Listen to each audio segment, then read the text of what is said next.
agama ini ilmu, ilmu ini agama. Maka lihatlah ilmu itu kamu ambil dari mana. Karena tanpa sanad ini bahaya. Bahayanya tadi, misalnya begini. Ada orang alim soleh berteman orang kafir, atau berteman orang fasik, atau berteman perempuan cantik. Dia alim soleh, saya ulang lagi. Ada orang alim soleh berteman perempuan cantik, atau orang fasik, atau orang kafir. Pasti di hatinya satu. Wong ayu nak dikancani wong fasik, engkau malah melakukan hal-hal yang tidak terpuji. Nak dikancani wong alim, syaratnya soleh, saya ulang lagi, dibina, dijak ngaji, diarahkan yang benar, terus dinikahkan sama orang soleh. Ternyata pertemanannya hanya proses ngantar wong ayu tadi baik dan bernikah sama orang soleh. Berteman orang kafir ya dia mengajarkan hujah-hujah argumentasi Islam. Jika suatu saat berharap menjadi Islam. Tapi orang liberal melihat itu bukti bahwa agama itu bebas. Wong alim nyatane kancanan wong ayu, wong kafir gak masalah. Itu pilihan mbahmu.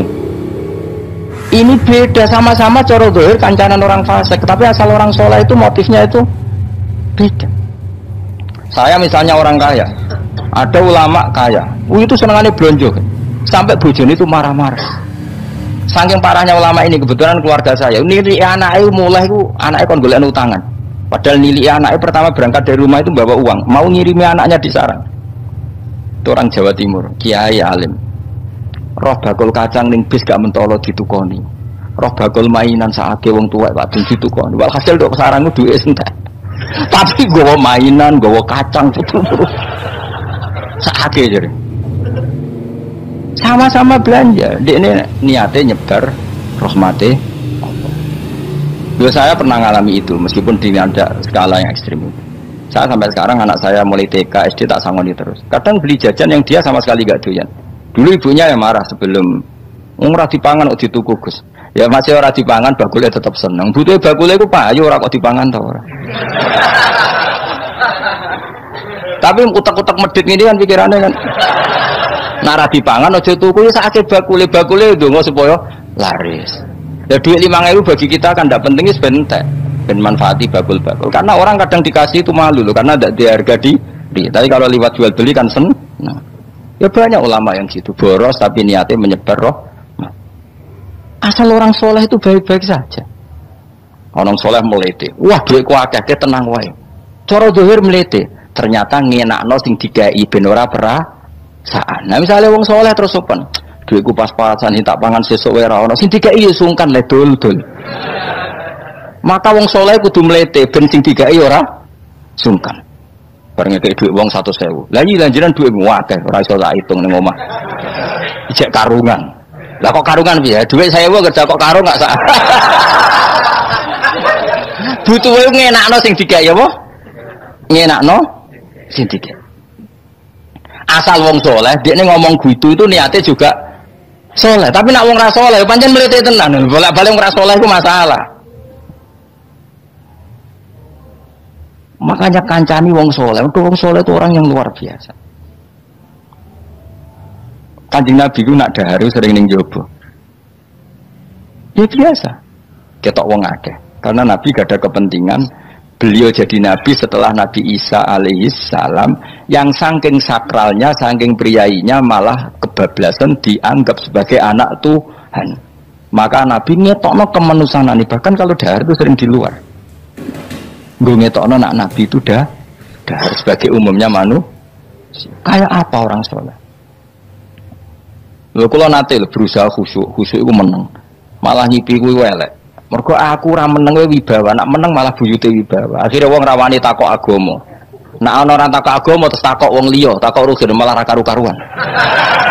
Tapi baru kayak aku sering guyon gejlokan orang berani tanya. Baru kayak berani tanya, ilmu dikembalikan pada ahlinya. Jadi wong saleh ku ngomong terus yo barokah saenake yo barokah, asal dekne saleh alim barokah terus. Tapi nak wong ra saleh goblok ya bobo meneng ben wibawa. Nah ibadah anggap wali terus akeh sing sowan innalillahi wa inna ilaihi raji'un. Aneh-aneh wae. Modus iki napa? Lho iya, kaya kasus di Probolinggo andekan wong ra jubah niku ora ono sing percaya. Dia dipercaya karena modus apa? Kesalehan. Umpama dekne nganggo kathok seprapat atau pakpon ning pasar, ayo aku bisa gadakan uang, percaya ta ora? Baru kayak jubahan ibu-ibu soleh. Maka sarana kesalehan ini kalau di mata orang nggak soleh, di tangan orang nggak soleh itu bahaya. Makanya kata ulama, kata Imam Haram, kena alim, murid pun biasa wae. Dia sampai kue terlalu khusyuk terus nak ngomong dindel, padahal keliru ngomongmu itu. Mergo anti bener kok sampean ini bener. Ora alim sepeda motor ya sampai dangan-dangan sampai rokokan itu bener. Kowe ada bebo khusyuk malah bahaya. Dikira ahlul ilmi jebule gloyor napa. Mulane kenapa melete tak anggap pinter ini. Menutupi apa pokoknya terus dhewe. Jadi itu ada aturannya. Pokoknya yang penting itu soleh alim. Makanya saya berkali-kali cerita, saya punya sanad sampai Sufyan bin Uyainah, itu termasuk gurunya Imam Syafi'i. Ya gurunya Imam Syafi'i itu yang paling masyhur itu Muslim bin Khalid Az-Zanji ketika kecil. Beliau diajari sufi oleh Sufyan bin Uyainah. Kemudian ngaji hadis sama Imam Malik. Cuma di Indonesia yang terkenal beliau hanya muridnya siapa? Imam Malik. Sebenarnya dia ngaji lama itu malah sama Sufyan bin Uyainah. Sufyan bin Uyainah ini yang punya riwayat bahwa Nabi Isa dan Nabi Yahya pernah bertemu. Ketika bertemu di satu kampung, sing Nabi Isa tanya, "Aina syirarun nas?" Lalu rumahnya orang-orang fasik di mana? Sing Nabi Yahya selalu tanya, "Aina khiyarun nas?" Lalu rumahnya orang-orang baik di mana? Ini sama-sama Nabi dan sama-sama muda. Kita tahu Nabi Isa juga wa atainaul hukma apa? Sobia. Nabi Yahya ya Yahya khudil kitaba biquwwah wa atainaul hukma sobia. Nabi Yahya juga mulai cilik alim, Nabi Isa juga mulai cilik alim, wa yukallimun nasa fil mahdi wa kahla. Ini sama-sama orang alim mulai kecil, hanya dua itu, Yahya dan siapa? Isa. Itu sezaman. Saya ulang lagi, sezaman. Sama-sama anaknya orang keren, Yahya bin Zakaria, anaknya Nabi. Isa bin Maryam adalah wali besar nasabnya. Akhirnya Nabi Isa yang mulai tanya, "Lima ada tas'al aina khiyarun nas?" Kenapa kamu tanya rumahnya orang-orang baik di mana? Kata Nabi Yahya, kumpul orang soleh itu enak, nyaman. Ya kan nyaman kan kumpul orang soleh, tidak ada narkoba, tidak ada kegaduhan, tidak ada berisik. Terus gantian Nabi Yahya tanya, "Lima ada tas'al aina syirarun nas?" Lalu kenapa Anda tanya di mana rumahnya orang-orang buruk? Terus kata Nabi Isa, "Anan Nabi, saya ini Nabi, biman zilati tobib, ibarat dokter, udawil maroto, maka saya mengobati yang sakit." Kalau Anda seorang dokter, nyari sampling penyakit, nyari di endemik daerah penyakit apa daerah sehat? Penyakit. Ya tapi kalau kamu takut ketularan, nyari daerah sehat apa daerah berpenyakit? Itu sama-sama madhab dalam ilmu. Dulu itu ya biasa, perbedaan seperti itu biasa saja. Karena semuanya karena ilmu. Sekarang enggak, kubu sebelah yang ngotot, kubu sebelah ya dalile pokoknya. Mana ada ilmu dalile pokoknya? Pokoknya kunut itu gini, kalau tidak kunut gini. Memangnya Imam Syafi'i lahir tahun berapa? Kunut tidak kunut itu ada sebelum tahun 12 dan tahun 26. Gue eleng-eleng. Nah di vulgar roh jadi vulgar. Nah iku rapam banget tenar.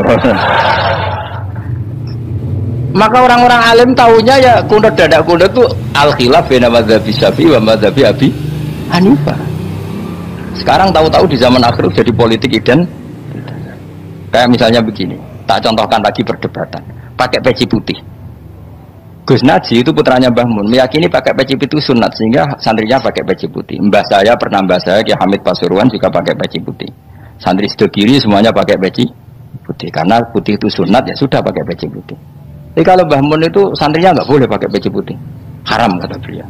Kata beliau, "Jong kaji nih wong desa-desa nganti adol Tegal, adol sawah. Mbok saingi kedul 5.000." Kata beliau.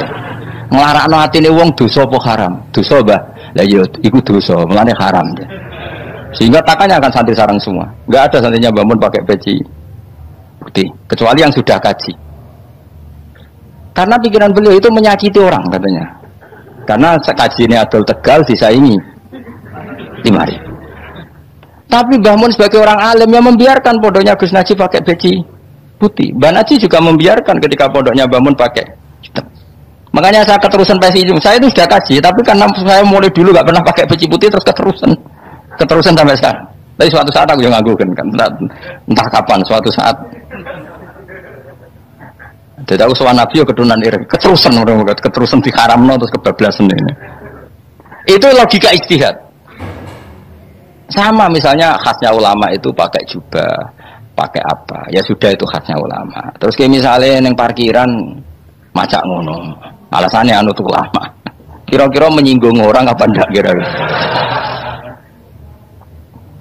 Kowe kelakuanem cek ra karuan jubah sunah Rasul terus kene parang tritis delok wong macem-macem jubah.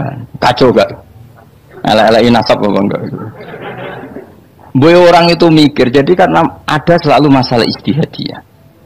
Abdul bin Mas'ud dulu itu kalau sholat itu nggak pernah pakai baju resmi, seringnya pakai sarung tok, kadang nggak pakai baju.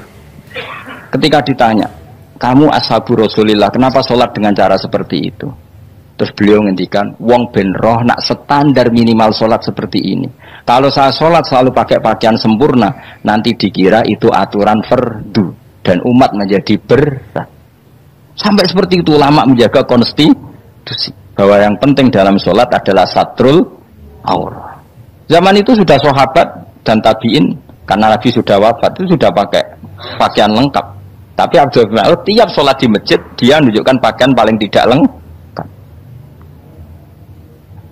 Jadi pernah beliau sholat itu hanya pakai sarung, terus diikatkan di lehernya. Ketika ditanya, dulu kita dengan Nabi pernah sholat seperti ini.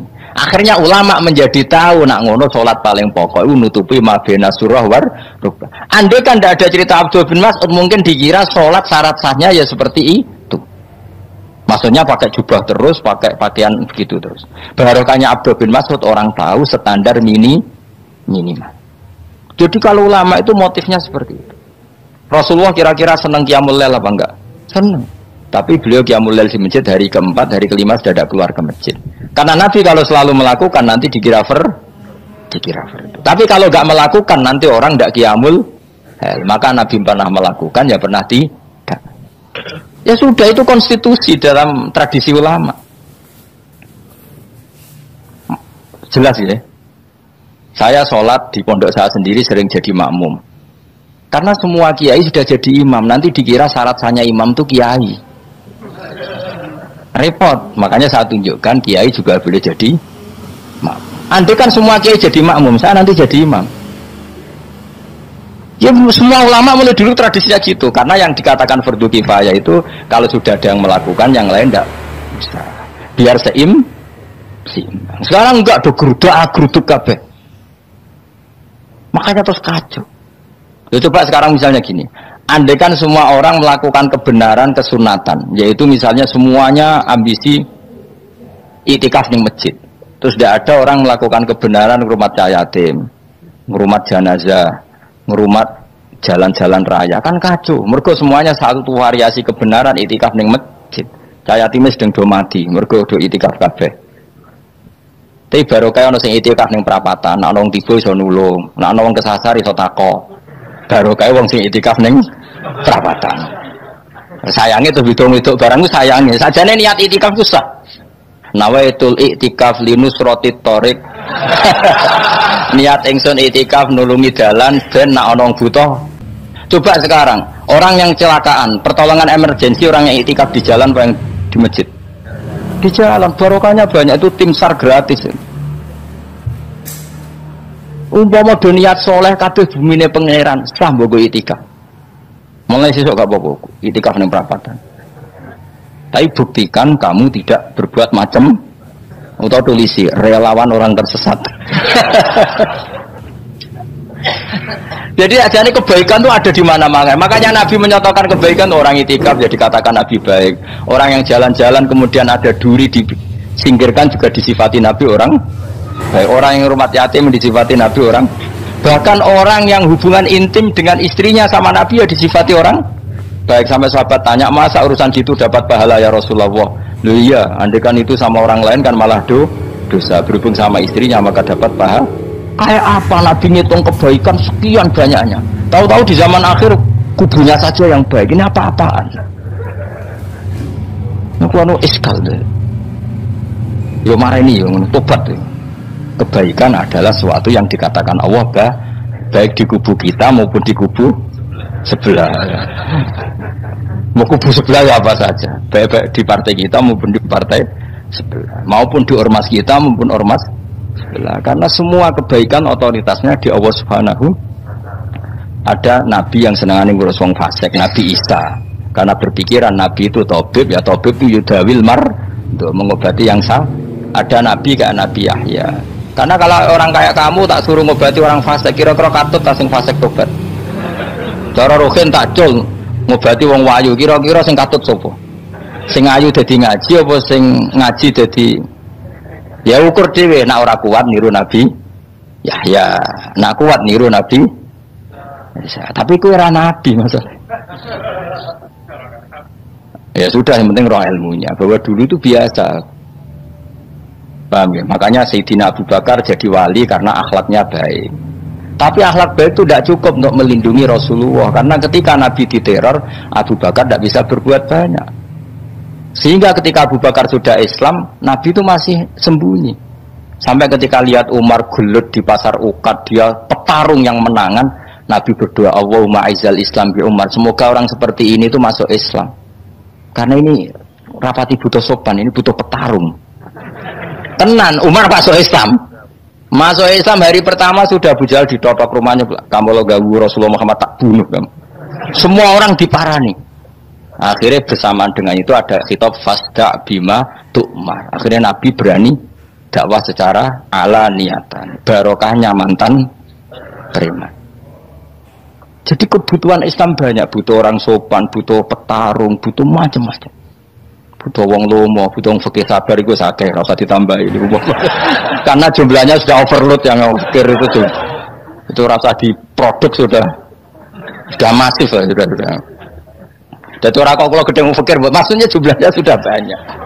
Jadi itu kayak apa kearifan Rasulullah? Makanya Abu Bakar pertama jadi khalifah. Ketika beliau mau wafat, itu nunjuk Umar jadi khalifah coba. Padahal beliau wataknya lemah tapi menunjuk orang yang sangat kasar, yaitu Sayyidina, karena beliau insaf. Tidak semua kebaikan terwakili oleh orang berakhlak. Kadang kebaikan terwakili orang yang tegas, kayak Sayyidina. Kayak apa insafnya para sahabat? Iya toh, kalau di internal akhlak itu baik, tapi kalau di eksternal ngadepi orang nakal, yang baik itu orang tegas. Coba misalnya ada preman di perapatan, mau ganggu kiai, ikut di santri sopan mau dilo, toh pusing kan? Tidak di semua antri kayak roken mantan preman. Ayo gelut. Oh mati orang ninggal popo.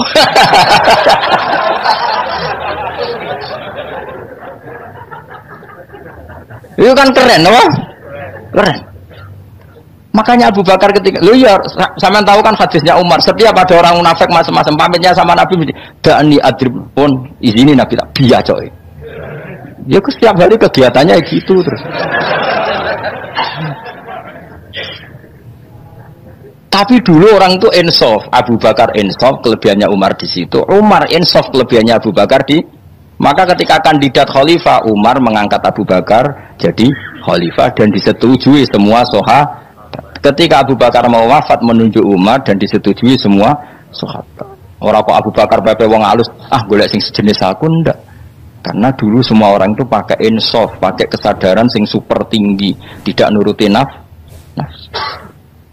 Loh saya andekan ada orang alim sekelas saya kok mau ganti tafsir Jalalain, ganti Gus Fikih yang mendesak fikih. Terus dia alim enggak masalah ya.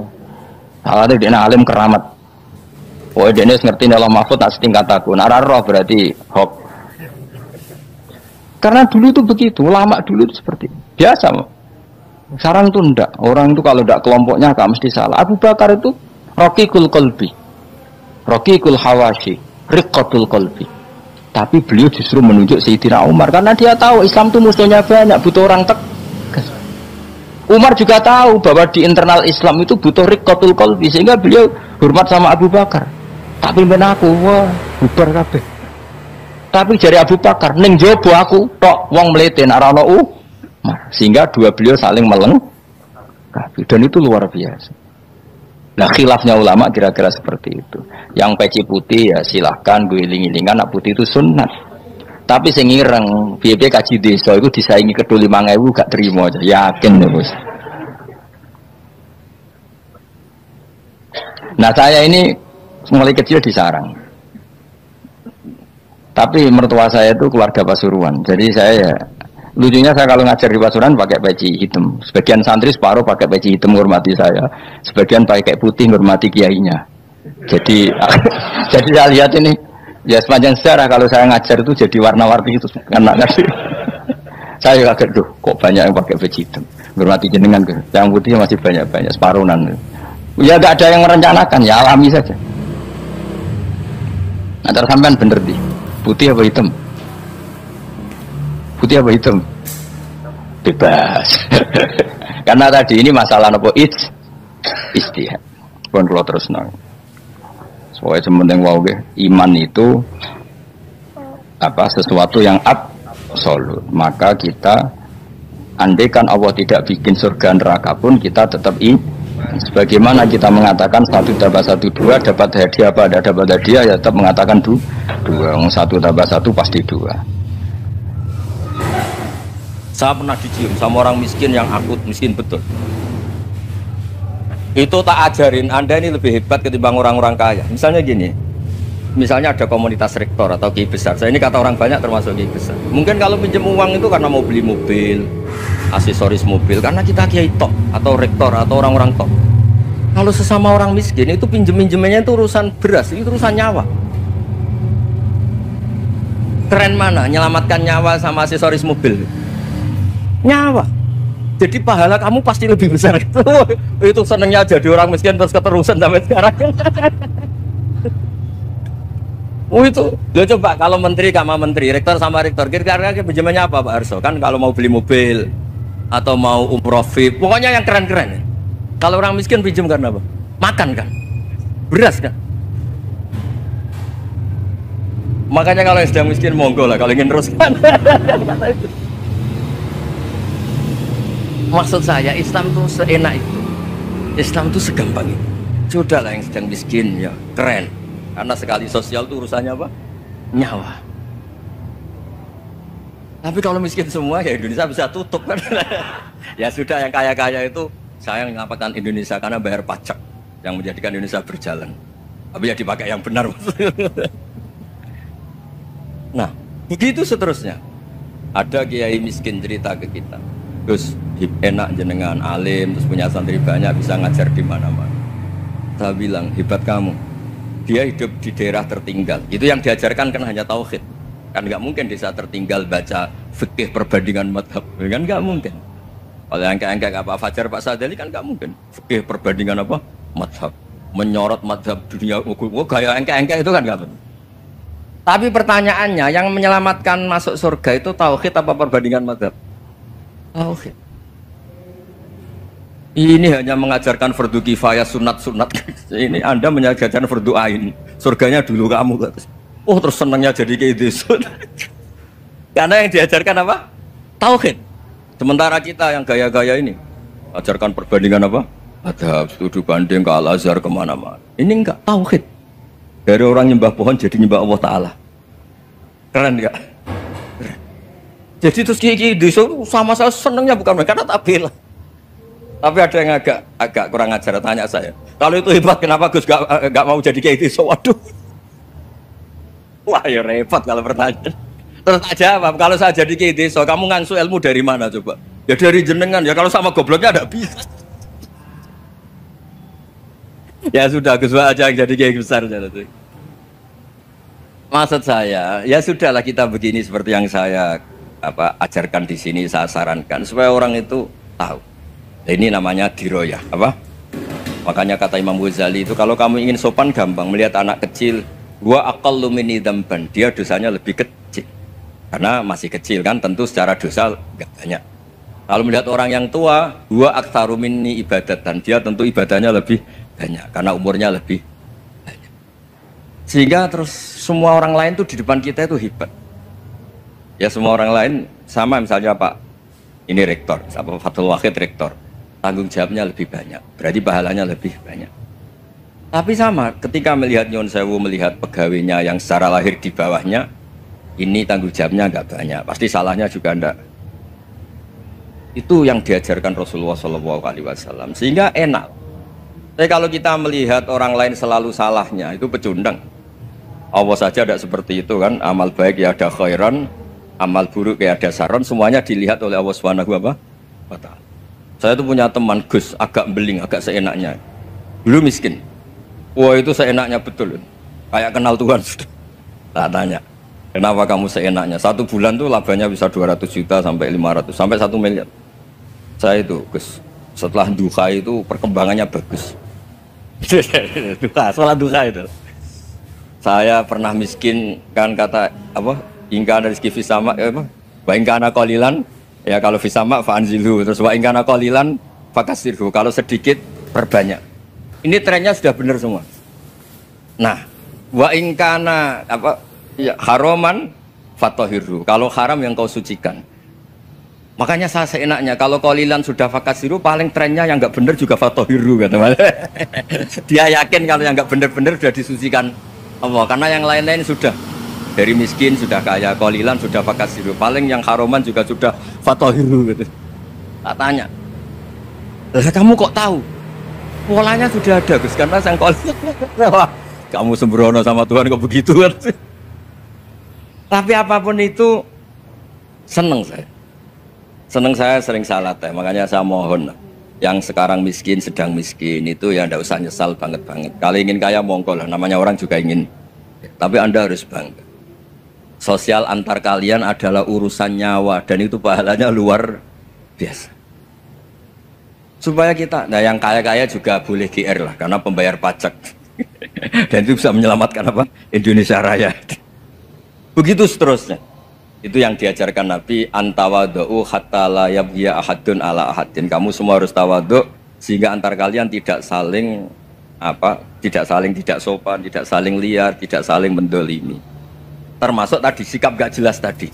Orang dolim yang sekarang dolim bisa saja tobat, yang sekarang soleh bisa saja nanti. Semuanya tuh mungkin. Kita diajari ya muqallibal qulub tsabbit qalbi ala din. Jadi keliru kalau kita dalam banyak hal harus tegas, nggak mesti. Al halalu bayyinun wal haramu bayyinun. Tapi ada wa bainahuma umurun mustabihat. Ada yang wilayahnya itu abu-abu. Misalnya ada perempuan cantik misalnya, contoh paling gampang. Kalau kamu ajari secara serius kamu bisa saja tergoda jadi fitnah. Kalau orang soleh nggak berani ngajarin kemudian digunakan orang fasik malah menjadi orang nakal, kita juga tanggung jawab. Kamu mau tegas gimana? Wilayahnya sama-sama mungkin.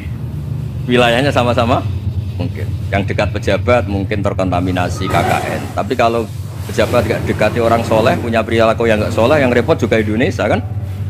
Nah hal-hal seperti itu kita tidak perlu ngambil sikap. Maksudnya gak usah ngambil sikap, ya kita buktikan kalau milih satu madhab, kita buktikan semuanya lebih baik, semuanya lebih bermanfaat, semuanya lebih berperadaban.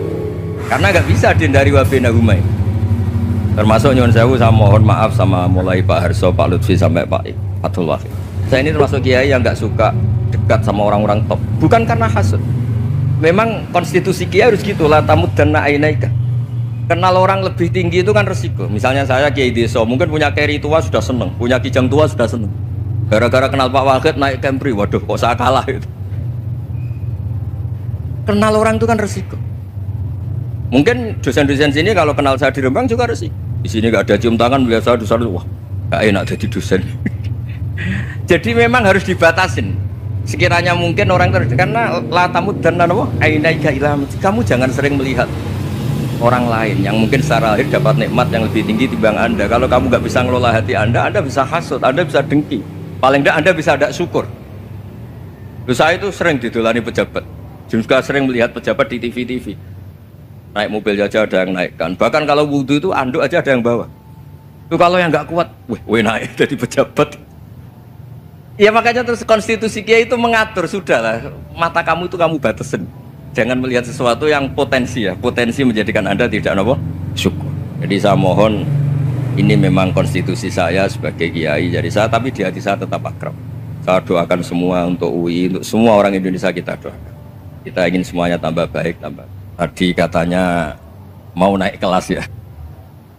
Kalau naik kelas dari rumah saya niatkan mari mengkaji diroyah. Diroyah itu melogikakan riwayat.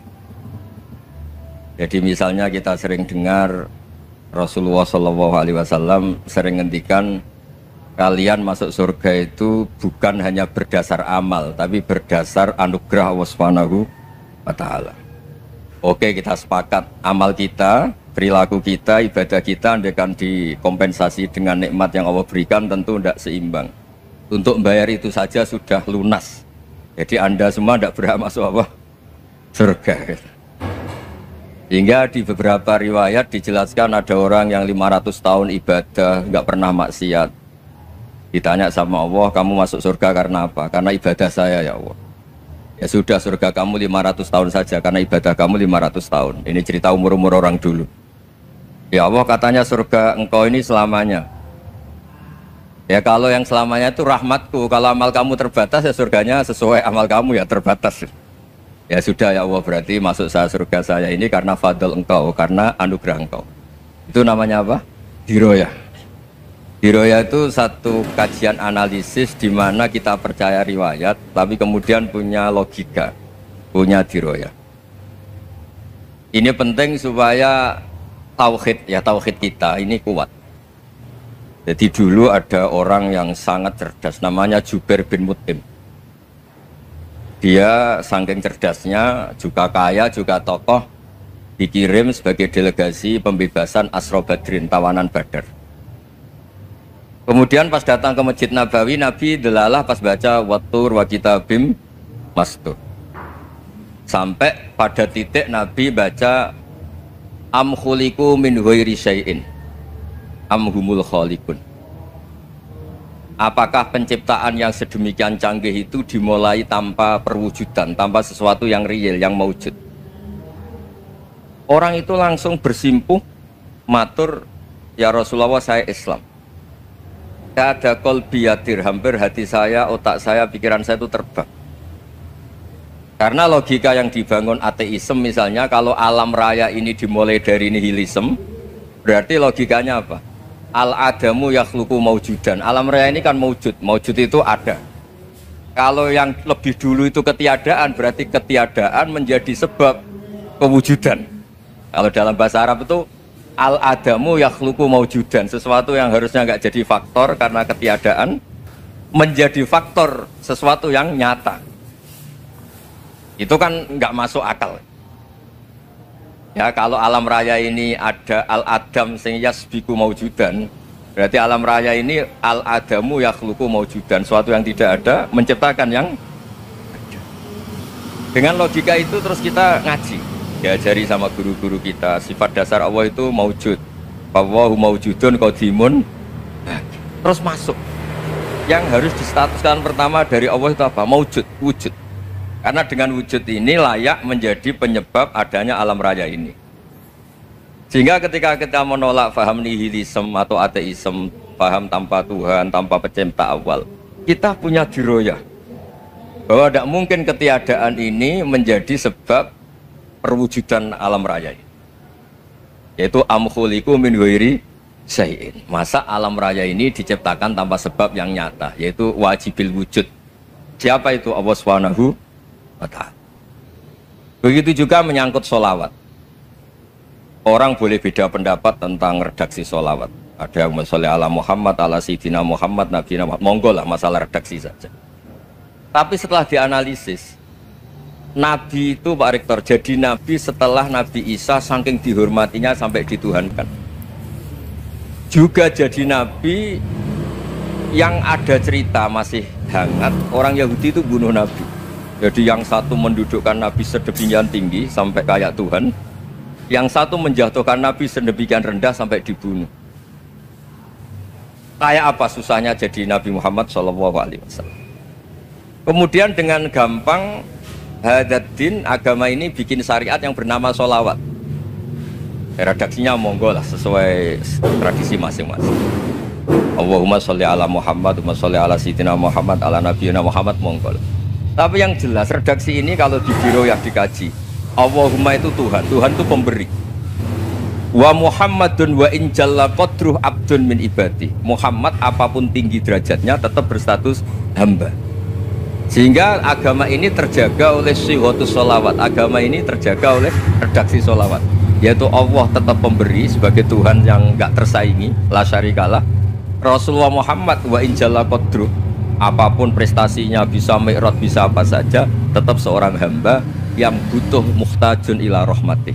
Jika redaksi Allahumma sholli ala Muhammad ini mengukuhkan yang Tuhan tetap Tuhan, hamba pilihan tetap hamba pilihan. Kalau naruh debatnya ngomong malah kudu guyu. Malah melok goblok ngrungokno tok malah melok goblok. Wong debat agama kok gak ono referensi, ora ono kitabe. Aman muni menurut saya. Memangnya Anda penting dalam wali ora, ulama ora kok debat agama muni menurut. Memangnya Anda mujtahid. Kudune gak menurut kitab yang saya baca dalam mazhab Syafi'i kitabnya ini begini. Sing sitok bantah dalam mazhab Maliki kitabnya ini. Wah itu keren. Aku teko ning majelis. Debat menurut saya, emangnya Anda siapa? Nabi ndak, wali ndak, ulama ndak? Kok mau agama menurut Anda? Wis wargane ora mesti kok abe. Makanya dibiasakan pakai referensi, pakai sanad. Agama ini butuh sanad. Inna hadzal ilma dinun fanzuru amman ta'khuduna dinakum. Lihat di muqaddimah Sahih Muslim. Agama ini ilmu, ilmu ini agama. Maka lihatlah ilmu itu kamu ambil dari mana? Dari mana? Karena tanpa sanad ini bahaya. Bahayanya tadi, misalnya begini, ada orang alim soleh berteman orang kafir, atau berteman orang fasik, atau berteman perempuan cantik. Dia alim, alim soleh, saya ulang lagi. Ada orang alim soleh berteman perempuan cantik, atau orang fasik, atau orang kafir. Pasti di hatinya satu. Wong ayu nak dikancani wong fasik, engkau malah melakukan hal-hal yang tidak terpuji. Nak dikancani wong alim, syaratnya soleh, saya ulang lagi, dibina, dijak ngaji, diarahkan yang benar, terus dinikahkan sama orang soleh. Ternyata pertemanannya hanya proses ngantar wong ayu tadi baik dan berdekah sama orang soleh. Berteman orang kafir ya dia mengajarkan hujah-hujah argumentasi Islam, jika suatu saat berharap menjadi Islam. Tapi orang liberal melihat itu bukti bahwa agama itu bebas. Wong alim nyatane kancanan wong ayu, wong kafir, gak masalah. Itu pilihan mbahmu. Ini beda, sama-sama cara zahir kancanan orang fasik, tapi asal orang soleh itu motifnya itu beda. Saya misalnya orang kaya, ada ulama kaya, itu senengannya blonjo, sampai bojone itu marah-marah.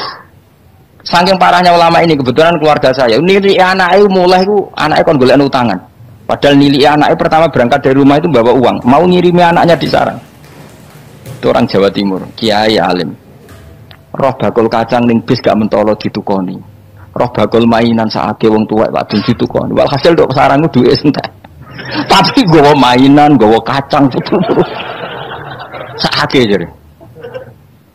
Sama-sama belanja. Dekne niate nyebar rahmate Allah. Yo saya pernah ngalami itu meskipun di ada skala yang ekstrim itu. Saya sampai sekarang anak saya mulai TK, SD tak sangoni terus. Kadang beli jajan yang dia sama sekali gak doyan. Dulu ibunya yang marah sebelum ora dipangan kok dituku Gus. Ya masih ora dipangan bakule tetap seneng. Butuhe bakule ku payu ora kok dipangan ta ora. Tapi utek-utek medhit ini kan pikirannya kan. Nara dipangan aja tuku ya sakake bakule ndonga supaya laris. Ya duit 5.000 bagi kita kan ndak penting wis bentek. Ben manfaati bakul-bakul. Karena orang kadang dikasih itu malu loh karena ndak diharga diri. Tapi kalau lewat jual beli kan seneng. Ya banyak ulama yang gitu, boros tapi niatnya menyebar roh. Asal orang soleh itu baik-baik saja. Orang soleh melete, wah duitku akeh, tenang wae. Cara zahir melete, ternyata ngenakno sing digai ben ora perasaan. Nah misalnya wong soleh terus sopan, duitku pas-pasan tak pangan sesuk wae ora ono, sing digai ya sungkan le dul-dul. Maka wong soleh kudu melete ben sing digai ora sungkan. Bareng kayak duit uang 100.000. Lah iki lanjiran duit akeh, ora iso tak hitung ning omah. Ijek karungan. Lah kok karungan piye? Duit 1.000 kerja kok karung gak sak. Butuhe ngenakno sing digawe apa? Ngenakno sing digawe. Asal wong soleh, dekne ngomong gitu itu niatnya juga soleh. Tapi nak wong ra soleh pancen mlete tenan. Bolak-balik wong ra soleh itu masalah. Makanya kancani wong soleh. Wong soleh itu orang yang luar biasa. Kanjeng Nabi itu nak daharu sering ning jobo. Ya biasa. Ketok wong akeh. Karena Nabi gak ada kepentingan beliau jadi Nabi setelah Nabi Isa alaihi salam yang saking sakralnya, saking priainya malah kebablasan dianggap sebagai anak Tuhan. Maka Nabi ngetokno kemanusiaan ini. Bahkan kalau dahar itu sering di luar. Gue ngetokno nak Nabi itu dah sebagai umumnya kayak apa orang soleh. Lho kula nate berusaha khusyuk itu meneng. Malah nyipi kuwi elek. Mergo aku ora meneng wibawa, nak meneng malah buyute wibawa. Akhire wong rawani takok agama. Nak ana ora takok agama terus takok wong liya, takok rugi malah ra karu-karuan. Tapi baru kayak aku sering guyon gejlokan orang berani tanya. Baru kayak berani tanya, ilmu dikembalikan pada ahlinya. Jadi wong soleh ku ngomong terus yo barokah, saenak yo barokah, asal dekne soleh alim barokah terus. Tapi nak wong ra soleh goblok ya bobo meneng ben wibawa. Nak ibadah dianggap wali terus akeh sing sowan, innalillahi wa inna ilaihi raji'un. Aneh-aneh wae. Modus iki ngene wae.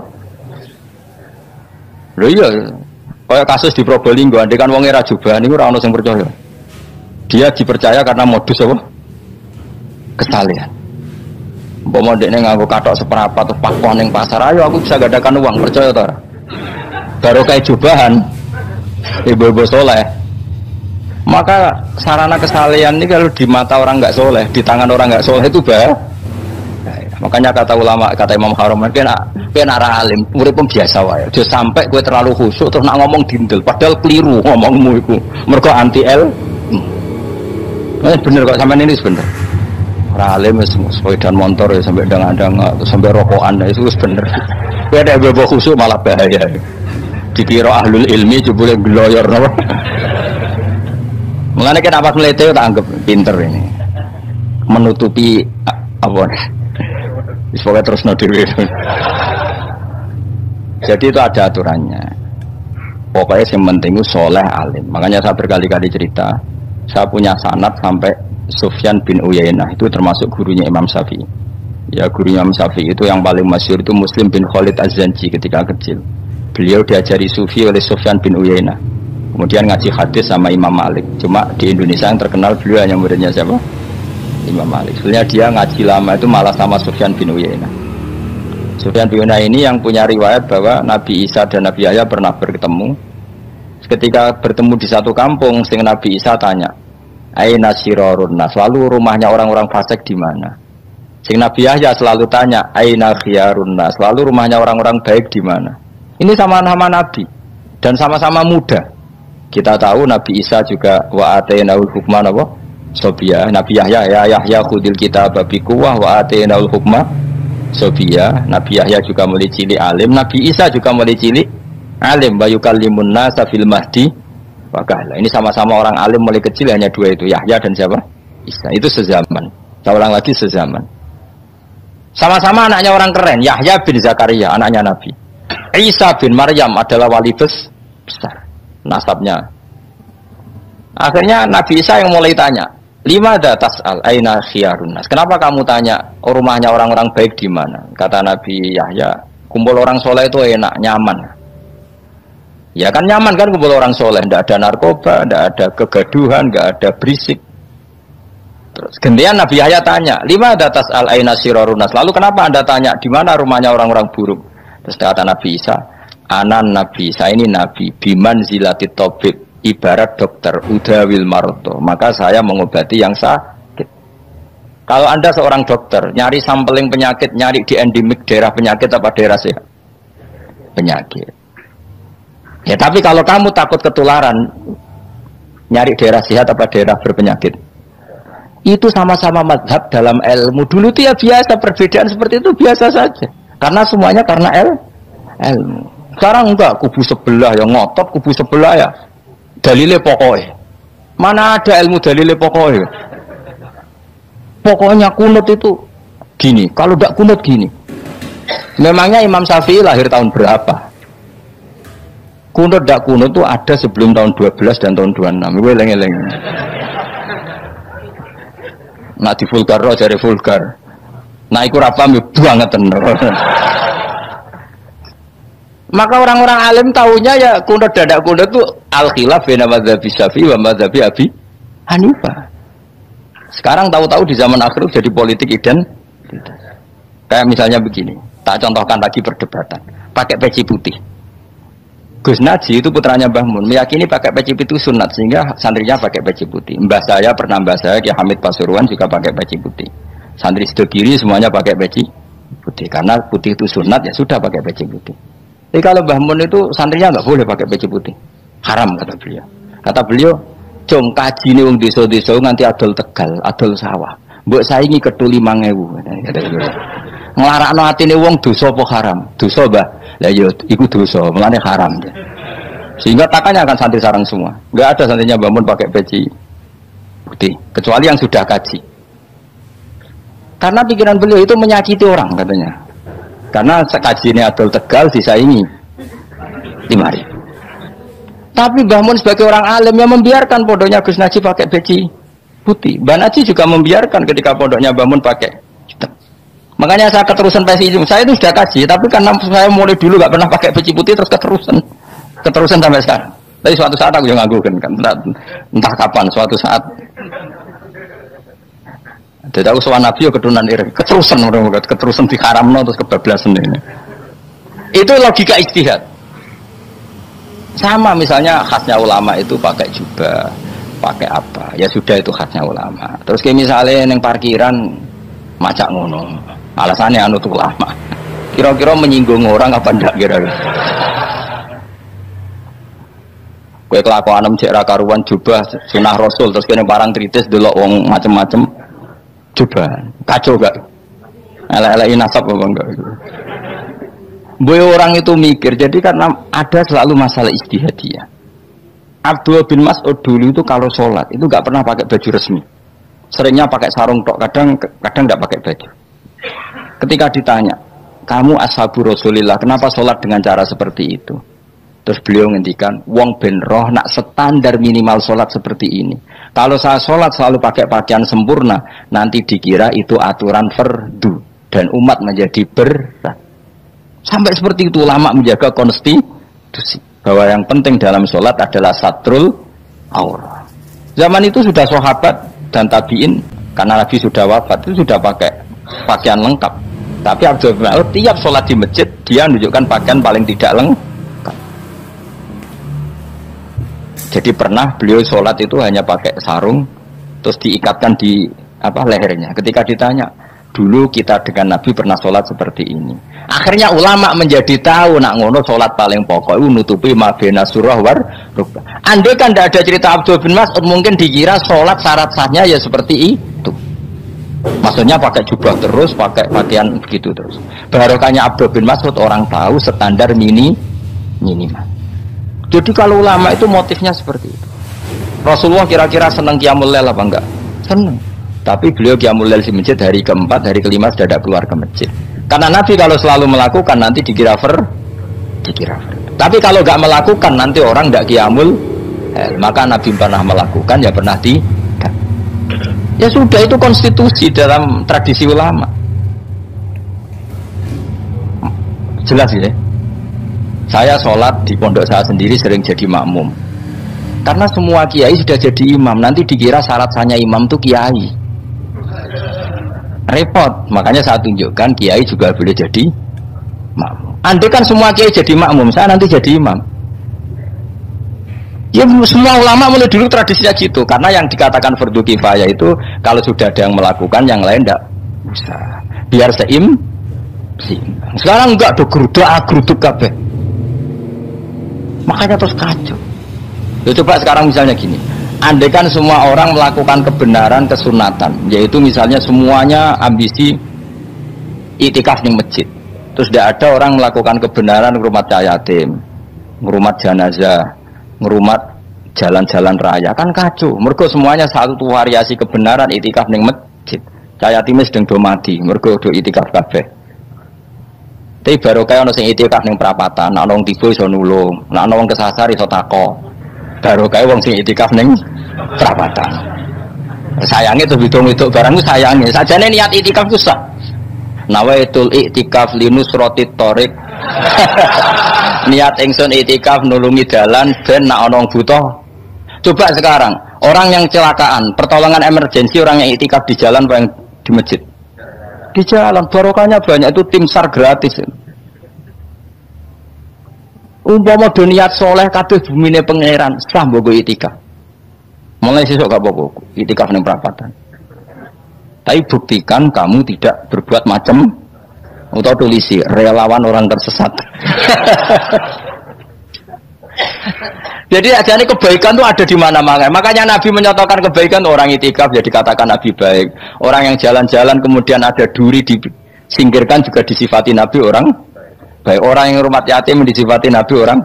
Bahkan orang yang hubungan intim dengan istrinya sama Nabi ya disifati orang baik. Sampai sahabat tanya, masa urusan gitu dapat pahala ya Rasulullah?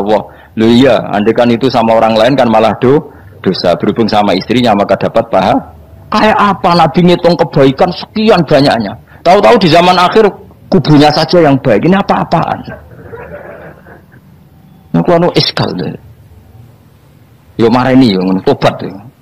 Kebaikan adalah sesuatu yang dikatakan Allah baik di kubu kita maupun di kubu sebelah.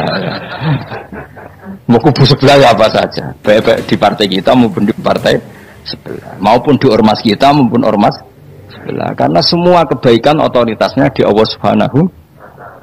Ada Nabi yang senangane ngurus wong fasik, Nabi Isa. Karena berpikiran Nabi itu tabib, ya tabib itu yudawil mar untuk mengobati yang sah. Ada Nabi kayak Nabi Yahya. Karena kalau orang kayak kamu tak suruh ngobati orang fasik, kira-kira katut tak sing fasik tobat. Cara rohin tak cul ngobati wong wayu, kira-kira sing katut sapa? Sing ayu dadi ngaji apa sing ngaji dadi ya ukur dhewe, nak ora kuat niru Nabi Yahya, nak kuat niru Nabi Isa. Tapi kuwi ora nabi masalah. Ya sudah, yang penting roh ilmunya, bahwa dulu itu biasa. Paham ya? Makanya Sayyidina Abu Bakar jadi wali karena akhlaknya baik. Tapi akhlak baik itu tidak cukup untuk melindungi Rasulullah. Karena ketika Nabi diteror, Abu Bakar tidak bisa berbuat banyak. Sehingga ketika Abu Bakar sudah Islam, Nabi itu masih sembunyi. Sampai ketika lihat Umar gelut di pasar Uqad, dia petarung yang menangan, Nabi berdoa, Allahumma aizal Islam bi Umar. Semoga orang seperti ini itu masuk Islam. Karena ini rapati butuh sopan, ini butuh petarung.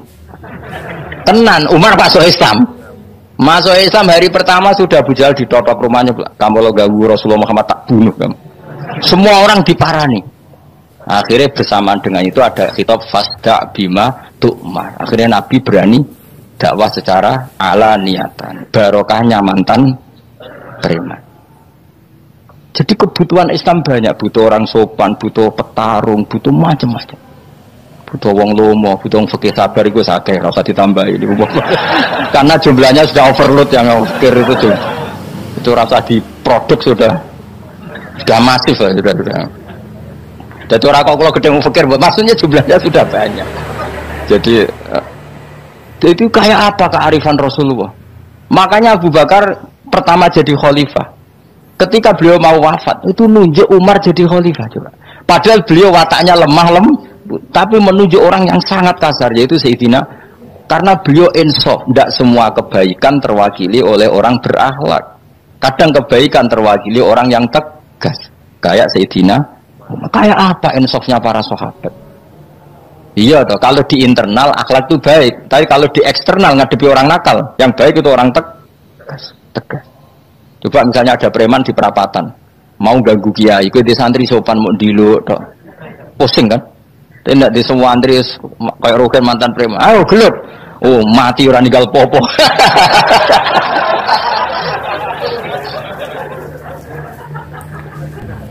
Itu kan keren, loh. Keren. Makanya Abu Bakar ketika, lu ya, sama tahu kan hadisnya Umar. Setiap ada orang munafik macam-macam pamitnya sama Nabi, dani adrib pun izini Nabi tak biar coy. Ya setiap hari kegiatannya gitu terus. Tapi dulu orang itu insaf, Abu Bakar insaf, kelebihannya Umar di situ. Umar insaf, kelebihannya Abu Bakar di. Maka ketika kandidat khalifah, Umar mengangkat Abu Bakar jadi khalifah dan disetujui semua sahabat. Ketika Abu Bakar mau wafat menunjuk Umar dan disetujui semua sahabat. Orang kok Abu Bakar pakai wong halus, golek sing sejenis aku ndak. Karena dulu semua orang itu pakai insaf, pakai kesadaran sing super tinggi, tidak nuruti nafsu. Saya andekan ada orang alim sekelas saya kok mau ganti tafsir Jalalain, ganti Gus Fikih yang mendesak fikih. Terus dia alim enggak masalah. Alasannya dia alim keramat. Oh dia ngerti dalam mahfud tak setingkat aku. Nararo berarti hop. Karena dulu itu begitu, lama dulu itu seperti itu. Biasa. Sekarang itu enggak. Orang itu kalau enggak kelompoknya enggak mesti salah. Abu Bakar itu Raqiqul qalbi, raqiqul hawashi, riqqatul qalbi. Tapi beliau justru menunjuk Sayyidina Umar karena dia tahu Islam itu musuhnya banyak, butuh orang tegas. Umar juga tahu bahwa di internal Islam itu butuh riqqatul qalbi, sehingga beliau hormat sama Abu Bakar. Tak pimpin aku, wah bubar kabeh. Tapi dari Abu Bakar, ning jobo aku tok wong mlete ora ono Umar. Sehingga dua beliau saling melengkapi dan itu luar biasa. Nah khilafnya ulama kira-kira seperti itu. Yang peci putih ya silahkan gue iling-ilingan, nak putih itu sunat. Tapi sing ireng piye-piye kaji desa itu disaingi kedul 5.000 gak terima aja. Yakin ya, Bos. Nah, saya ini mulai kecil di sarang. Tapi mertua saya itu keluarga Pasuruan. Jadi saya ya lucunya saya kalau ngajar di Pasuruan pakai peci hitam. Sebagian santri separuh pakai peci hitam menghormati saya. Sebagian pakai putih menghormati kiainya. Jadi jadi saya lihat ini ya sepanjang sejarah kalau saya ngajar itu jadi warna-warni itu karena kasih saya kaget tuh kok banyak yang pakai peci hitam menghormati jenengan ke yang putih masih banyak separuhan ya nggak ada yang merencanakan ya alami saja. Nah tersampean bener di putih apa hitam bebas karena tadi ini masalah apa istihad pun kalau terus nang. Pokoknya sementing wow iman itu apa sesuatu yang absolut. Maka kita andaikan Allah tidak bikin surga neraka pun kita tetap sebagaimana kita mengatakan 1 tambah 1 2 dapat hadiah apa ada dapat hadiah ya tetap mengatakan 2 1 tambah 1 pasti 2. Saya pernah dicium sama orang miskin yang akut miskin betul.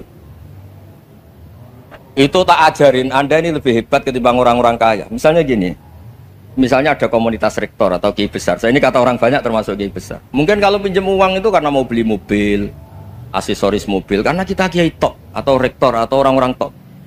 Kalau sesama orang miskin itu pinjem-pinjemannya itu urusan beras, itu urusan nyawa.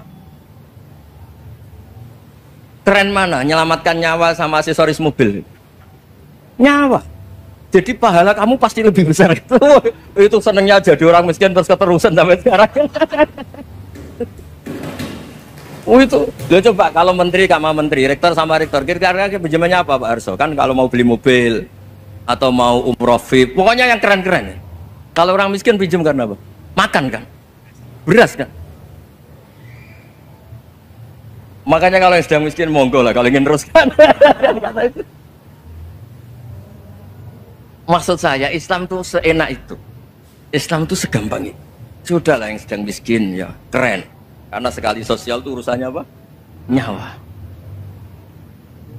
Tapi kalau miskin semua ya Indonesia bisa tutup kan?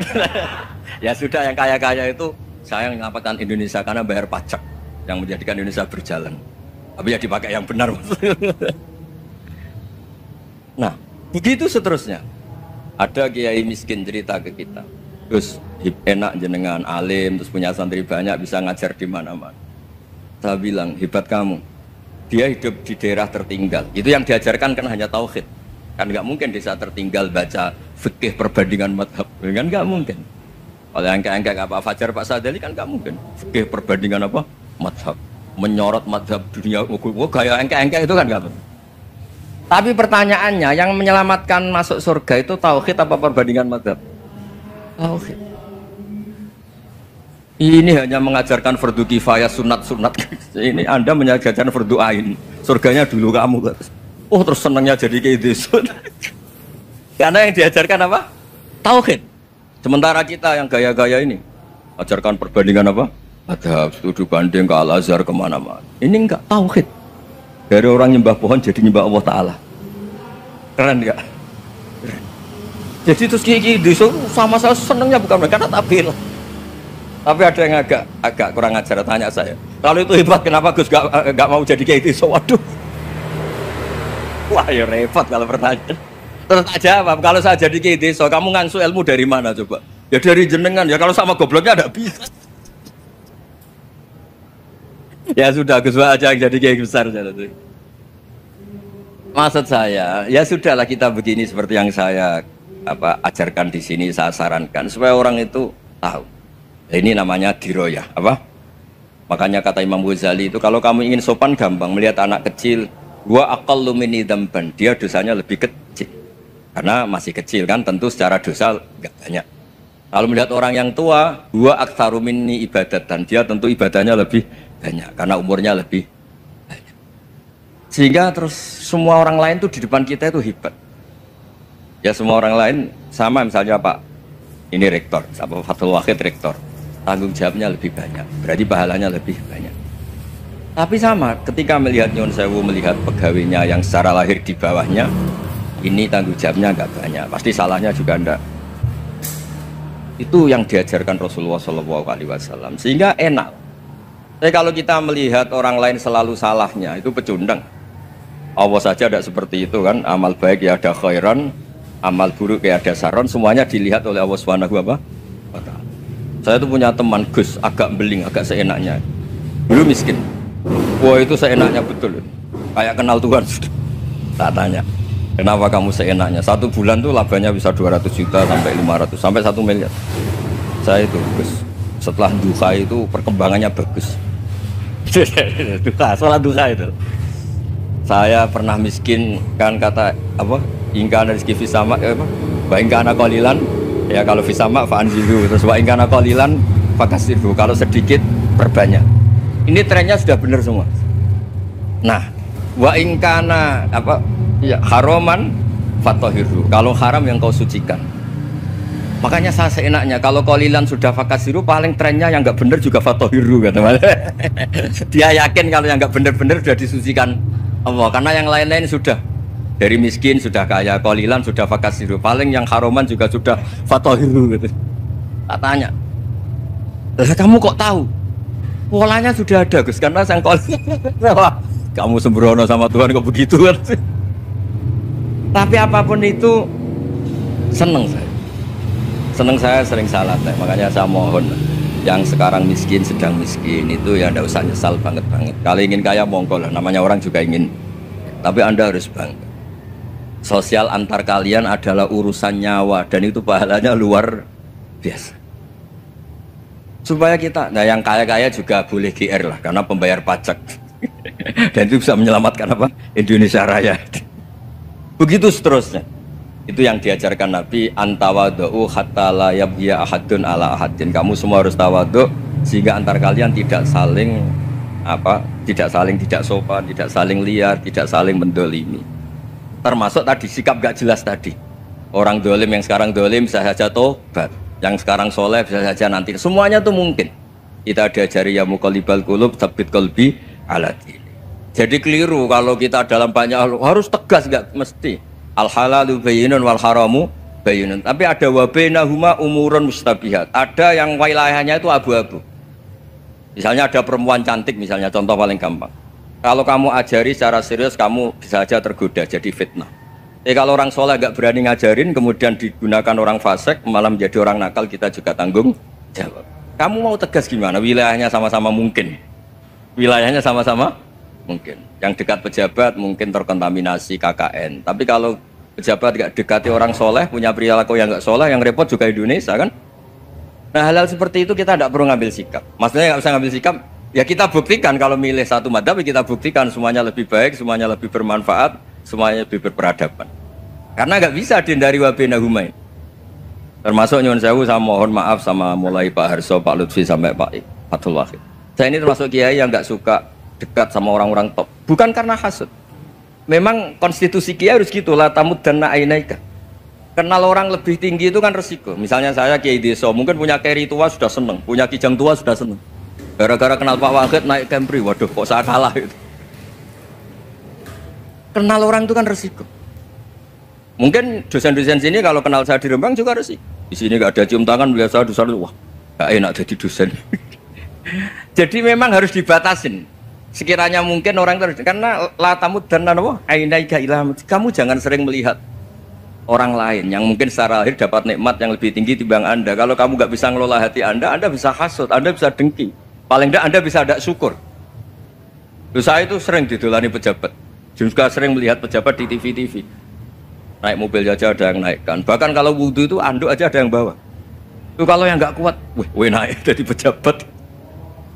Ya makanya terus konstitusi Kiai itu mengatur, sudahlah, mata kamu itu kamu batasin. Jangan melihat sesuatu yang potensi ya, potensi menjadikan Anda tidak apa? Syukur. Jadi saya mohon, ini memang konstitusi saya sebagai Kiai, jadi saya, tapi di hati saya tetap akrab. Saya doakan semua untuk UI, untuk semua orang Indonesia kita doakan. Kita ingin semuanya tambah baik, tambah. Tadi katanya mau naik kelas ya. Kalau naik kelas dari rumah saya niatkan mari mengkaji diroyah. Diroyah itu melogikakan riwayat. Jadi misalnya kita sering dengar Rasulullah SAW sering ngendikan kalian masuk surga itu bukan hanya berdasar amal, tapi berdasar anugerah Allah Subhanahu wa Ta'ala. Oke, kita sepakat amal kita, perilaku kita, ibadah kita andaikan dikompensasi dengan nikmat yang Allah berikan tentu tidak seimbang. Untuk membayar itu saja sudah lunas. Jadi Anda semua tidak berhak masuk apa? Surga. Hingga di beberapa riwayat dijelaskan ada orang yang 500 tahun ibadah nggak pernah maksiat. Ditanya sama Allah, kamu masuk surga karena apa? Karena ibadah saya ya Allah. Ya sudah, surga kamu 500 tahun saja karena ibadah kamu 500 tahun. Ini cerita umur-umur orang dulu. Ya Allah, katanya surga engkau ini selamanya. Ya kalau yang selamanya itu rahmatku. Kalau amal kamu terbatas ya surganya sesuai amal kamu ya terbatas. Ya sudah ya Allah, berarti masuk saya surga saya ini karena fadl engkau, karena anugerah engkau. Itu namanya apa? Diroyah. Diroyah itu satu kajian analisis di mana kita percaya riwayat, tapi kemudian punya logika, punya diroyah. Ini penting supaya tauhid ya, tauhid kita ini kuat. Jadi dulu ada orang yang sangat cerdas, namanya Jubair bin Mut'im. Dia saking cerdasnya, juga kaya, juga tokoh, dikirim sebagai delegasi pembebasan Asra Badrin, tawanan Badar. Kemudian pas datang ke Masjid Nabawi, Nabi delalah pas baca Wattur wa kitabim mastur. Sampai pada titik Nabi baca am khuliqu min ghairi syai'in am humul khaliqun. Apakah penciptaan yang sedemikian canggih itu dimulai tanpa perwujudan, tanpa sesuatu yang real, yang maujud? Orang itu langsung bersimpuh, matur, ya Rasulullah saya Islam. Ada kolbi ya dirham, hati saya, otak saya, pikiran saya itu terbang. Karena logika yang dibangun ateisme misalnya, kalau alam raya ini dimulai dari nihilisme, berarti logikanya apa? Al-adamu yakhluqu maujudan. Alam raya ini kan maujud, maujud itu ada. Kalau yang lebih dulu itu ketiadaan, berarti ketiadaan menjadi sebab kewujudan. Kalau dalam bahasa Arab itu al-adamu yakhluqu maujudan, sesuatu yang harusnya nggak jadi faktor karena ketiadaan menjadi faktor sesuatu yang nyata. Itu kan nggak masuk akal. Ya kalau alam raya ini ada al-adam sing yasbiku maujudan, berarti alam raya ini al-adamu yakhluqu maujudan, sesuatu yang tidak ada menciptakan yang ada. Dengan logika itu terus kita ngaji, diajari sama guru-guru kita, sifat dasar Allah itu maujud, Allahu maujudun qadimun, terus masuk. Yang harus distatuskan pertama dari Allah itu apa? Maujud, wujud. Karena dengan wujud ini layak menjadi penyebab adanya alam raya ini. Sehingga ketika kita menolak paham nihilisme atau ateisme, paham tanpa Tuhan, tanpa pencipta awal, kita punya diroyah bahwa tidak mungkin ketiadaan ini menjadi sebab perwujudan alam raya ini. Yaitu am khuliqu min ghairi syai'in. Masa alam raya ini diciptakan tanpa sebab yang nyata, yaitu wajibil wujud. Siapa itu? Allah Subhanahu wa Ta'ala. Begitu juga menyangkut sholawat. Orang boleh beda pendapat tentang redaksi sholawat. Ada yang sholli ala Muhammad, ala Sayyidina Muhammad, Nabi Muhammad. Monggo lah, masalah redaksi saja. Tapi setelah dianalisis, Nabi itu Pak Rektor jadi Nabi setelah Nabi Isa saking dihormatinya sampai dituhankan. Juga jadi Nabi yang ada cerita masih hangat, orang Yahudi itu bunuh Nabi. Jadi yang satu mendudukkan Nabi sedemikian tinggi sampai kayak Tuhan, yang satu menjatuhkan Nabi sedemikian rendah sampai dibunuh. Kayak apa susahnya jadi Nabi Muhammad SAW. Kemudian dengan gampang hadatin agama ini bikin syariat yang bernama sholawat. Redaksinya monggo lah sesuai tradisi masing-masing. Allahumma sholli ala Muhammad, Allahumma sholli ala Sayyidina Muhammad, ala Nabiyina Muhammad, monggo lah.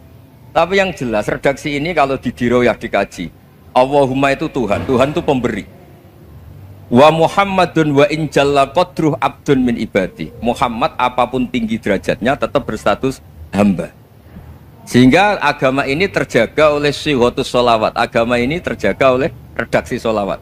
Yaitu Allah tetap pemberi sebagai Tuhan yang nggak tersaingi, la syarikalah. Rasulullah Muhammad wa in jalla qadruh, apapun prestasinya, bisa mi'raj, bisa apa saja, tetap seorang hamba yang butuh muhtajun ila rahmatih.